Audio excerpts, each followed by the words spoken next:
Silence is often glorified as strength. People tell you to pull away, to go no contact, to say nothing and let the other person feel your absence. And while there's truth in the power of silence, it can also become a shield, one that hides fear, confusion, and pain. Many people don't go silent because they're strong. They go silent because they don't know what else to do. They think silence will fix everything, that it will somehow make the other person miss them, regret their actions, and come back with clarity. But that's not how emotional connection truly works. When you shut down completely, you create uncertainty, not only in their mind, but in your own. They don't see strength, they see disconnection.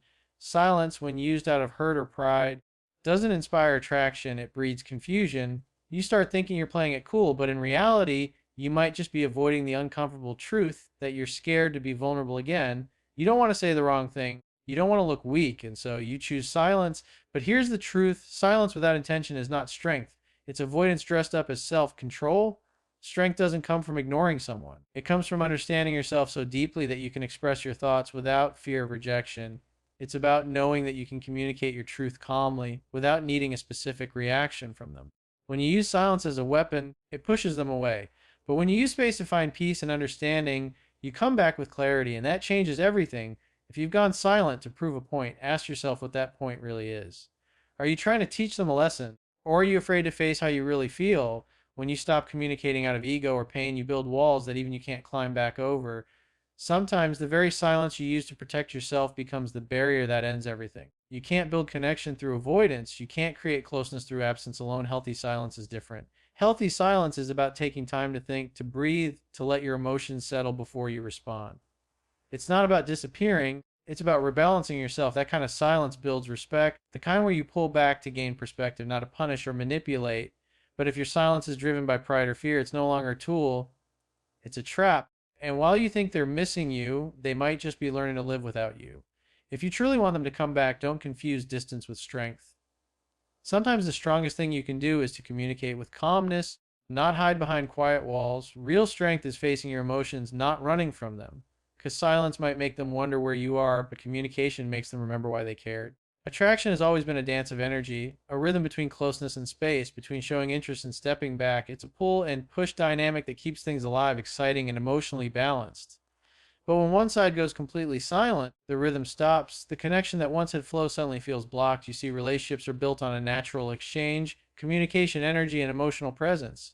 When you go entirely quiet, you remove the pull that keeps the emotional current alive. Instead of creating curiosity or desire, you risk creating emotional detachment. Many people misunderstand this balance.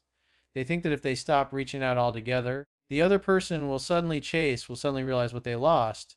But that only happens when there's already an emotional connection still burning. If you disappear without any warmth or intention, that flame starts to fade. It's like walking out of a room and expecting the light to stay on forever. It doesn't work that way. The longer you stay gone without any genuine communication, the easier it becomes for the other person to adapt to your absence. The push and pull dynamic isn't about manipulation. It's about emotional awareness. When you're grounded and confident, your energy naturally pulls people toward you because you're calm, centered, and in control. You don't chase, but you don't completely withdraw either. You stay connected, but not needy. That balance creates respect and attraction. Silence can be powerful, but it's meant to be temporary, a way to regain balance, not an end connection. Too much silence turns the dance into distance. Imagine two people connected by an invisible thread. When one person pulls too hard, the thread stretches. When both stop moving, it goes slack. But when both maintain a natural rhythm, a give and take, the connection stays alive. That's what healthy relationships feel like. You can take space to reflect, to grow, but you don't disappear so completely that the thread breaks. When you go silent for too long, they stop feeling your presence, they stop wondering, and eventually they stop caring. It's not about always reaching out, it's about staying emotionally available. Maybe a small check in, a calm, confident message, a genuine act of maturity that says, I'm not trying to chase you, I just value clear communication. That kind of energy doesn't come across as weakness, it shows emotional intelligence. When someone feels that from you, it reminds them of your emotional depth, not your absence. The truth is, attraction thrives on balance. Too much pursuit suffocates it, too much silence kills it. The goal is not to play games, but to create space that allows both people to breathe while keeping emotional connection alive. If you want them to come back, you must learn to manage the energy between distance and presence, not disappear, but stay calm and open. Because connection isn't built in silence, it's maintained in rhythm. When it comes to relationships, communication is often mistaken for chasing, and silence is often mistaken for power. But the truth lies somewhere in between. Real strength comes from being able to communicate with confidence without losing your emotional balance or self respect. When you completely cut off contact thinking it will make them realize your worth, what you're really doing is removing the opportunity to rebuild trust or understanding. But when you choose to communicate from a place of calm and clarity, you're showing growth, maturity, and emotional control, qualities that naturally create attraction, not desperation. The problem is, many people reach out from the wrong emotional state. They text or call driven by anxiety, by fear of losing the other person, by the need for reassurance. That's not communication, that's seeking validation. When you communicate from that energy, they feel your emotional chaos, and instead of drawing them in, it pushes them further away. Communication has power only when it's grounded. You don't reach out because you're lonely, you reach out because you've centered yourself, processed your emotions, and you have something genuine to say. That's the difference between chasing and connecting. You see, communication isn't about frequency. It's about quality. A short, calm, authentic message can carry more impact than weeks of silence or months of meaningless talk. It's not about forcing a reaction. It's about planting a seed of emotional connection. When your tone is composed, your words thoughtful, and your intention clean, you project confidence. You're not seeking to get them back, you're showing that you've evolved beyond neediness. That's the kind of energy that earns respect. People remember how they feel when they hear from you. If your communication feels peaceful, non demanding, and authentic, it creates safety. It reminds them of your emotional stability. On the other hand, if your silence feels cold, distant, or punishing, it creates uncertainty. Remember, silence might make them wonder for a while, but communication is what makes them remember. You don't need to speak often, but when you do, make your words count. You must learn to speak from a place of calm intention rather than emotional reaction. When you can do that, you're no longer chasing, you're leading. You're showing emotional intelligence, self control, and confidence. You're saying, I can express myself without fear and I can walk away with peace if I need to. That mindset makes you magnetic because it shows emotional mastery. At the end of the day, relationships are built through meaningful connection, not silence. Communication is how you show presence, understanding, and maturity. It's not about begging them to come back, it's about reminding them of the calm, centered version of you they were once drawn to. Because real confidence isn't staying silent to prove your worth, it's being brave enough to speak when it matters most. Pride is one of the most silent destroyers of relationships. It convinces you that staying quiet means you've won, that not reaching out somehow proves your value. But pride doesn't heal, it only builds walls that keep both people trapped in distance. When you let pride guide your actions, you stop listening to your heart and start feeding your ego. You tell yourself you're being strong, but deep down, you know you're just afraid, afraid of rejection, afraid of looking weak, afraid that reaching out might make you lose control. Yet the truth is, holding on to pride costs more than losing your ego ever will. Love requires vulnerability. It requires humility. When you care about someone, silence-born pride becomes poison. You may think your silence is protecting you, but it's actually closing the door on what could have been fixed through honesty and understanding. Sometimes one sincere message, one mature conversation, one moment of vulnerability can repair more than weeks of distance ever could. People don't remember that you stayed silent, they remember that you cared enough to try. Pride thrives in fear, fear of looking foolish, fear of being the one who cares more. But real confidence doesn't come from pretending not to care, it comes from being secure enough to express yourself without expectation. When you hold back communication because of pride, you aren't being strong, you're letting fear make your decisions for you. Silence doesn't make you powerful if it's keeping you disconnected from what you truly want. Strength is being honest even when it's uncomfortable, choosing peace over ego, clarity over confusion. Think about it. How many relationships have fallen apart because neither person wanted to be the first to speak? How many almost fixed situations have turned into permanent goodbyes because pride got in the way? Pride doesn't protect your heart, it isolates it. It's like locking the door from the inside and then wondering why no one comes knocking. When you can drop your pride and communicate openly, not from neediness, but from maturity, you invite healing, you show growth, you show emotional intelligence. Sometimes reaching out isn't about fixing everything. It's about showing that you've grown beyond emotional games. It's about taking responsibility for your part and showing that you're capable of calm, respectful dialogue. That doesn't make you weak, it makes you evolved. People are drawn to authenticity, not arrogance. When you remove pride from your response, you create space for something real to happen. In the end, pride might make you feel powerful for a moment, but honesty makes you strong for a lifetime. Relationships aren't healed by silence, they're healed by communication, compassion, and courage. If you truly care, let your heart speak louder than your ego, because pride might keep you comfortable, but it will never bring you closer. Timing is everything when it comes to communication, especially after distance or silence. The mistake many people make is either rushing in too soon or waiting too long, both of which can damage the emotional balance between two people.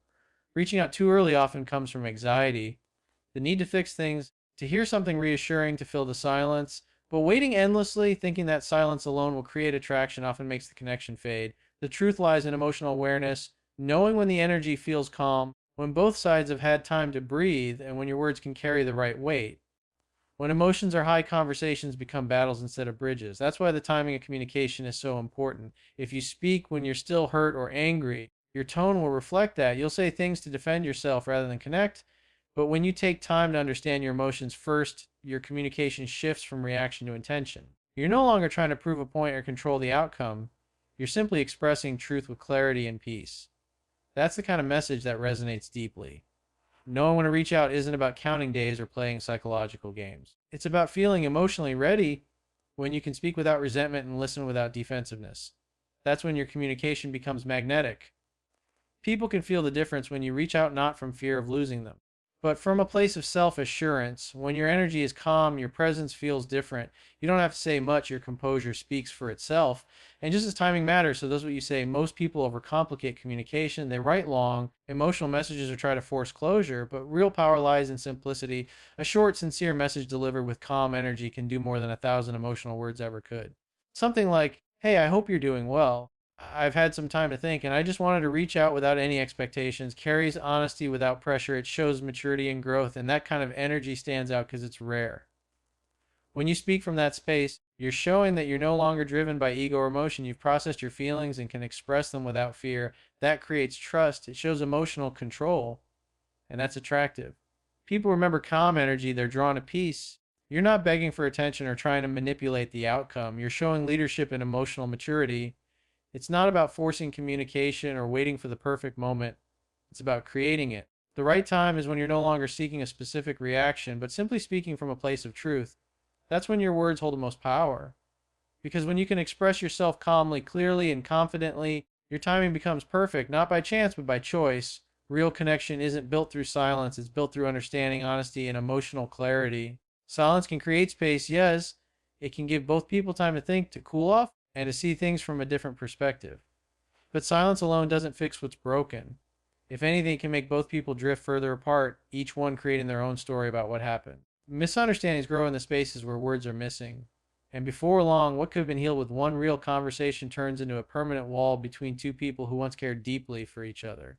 Clarity, on the other hand, brings peace. It doesn't always mean you'll get the outcome you want, but it ensures that you've expressed yourself truthfully. There's a calmness that comes when you stop trying to win and start trying to understand. When you choose clarity, you choose growth.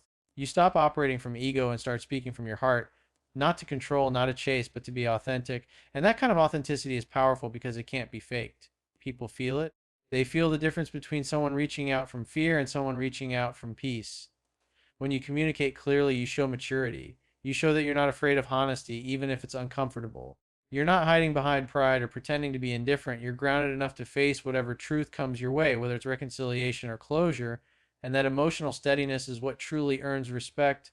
In a world full of silence, mixed signals, and emotional games, being clear about what you feel and what you want stands out. It's not weakness to speak honestly, it's courage.